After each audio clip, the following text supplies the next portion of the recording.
Assalamualaikum warahmatullahi wabarakatuh. Nami abdi Gebian Dika Septiani. Abdi kelas 10 sareng 4. Di dieu kuring baris maca biantara basa Sunda anu temahna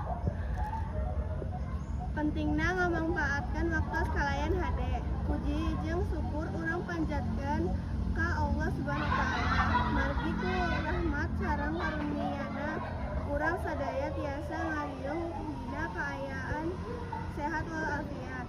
Salawat sarta salam mugia salawasna dipasrahkeun ka Kanjeng Nabi Muhammad sallallahu alaihi wasallam anu dipihormat anu ka sadayana hadirin sareng rerencangan anu dipikaya dina ieu kesempatan singkur bade nepikeun biantara anu judulna pentingna ngamangpaatkeun waktu kalayan hade.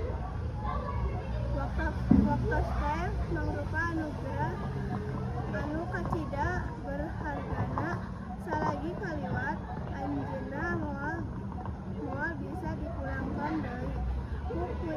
Ku kituna urang ulah miceunna waktos ku hal-hal anu teu aya mangpaatna, tapi kedah dieusi ku diajar ibadah damel hade jeung ngabontasan sasama.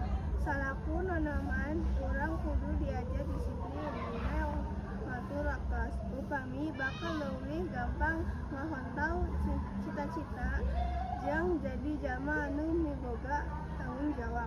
Sabalikna lamun resep ngalalaworakeun waktos urang sorangan anu bakal ngarasa kaduhung ilhama. Ku sabab eta hayu urang biasakeun ngagunakeun unggal waktos pikeun hal-hal anu positif. Sanaos ngan ukur sababaraha menit, namun dimangpaatkeun kalayan hade, hasilna bakal mawa mangpaatkeun anu gede pikeun kahirupan urang. Sabeja mungkas ieu bintara, simkuring hade ngadupkeun 2 pantun. Ka kebon mawa sampel, mawa jalan jeung rerencangan. Tok samicen aku, sangka kahangkal cita-cita kaharepan. Isuk-isuk malak pare dipelak sisi walungan. Sing pinter nganggur sapopoe, sangkan hirup ini. Assalamualaikum warahmatullahi wabarakatuh.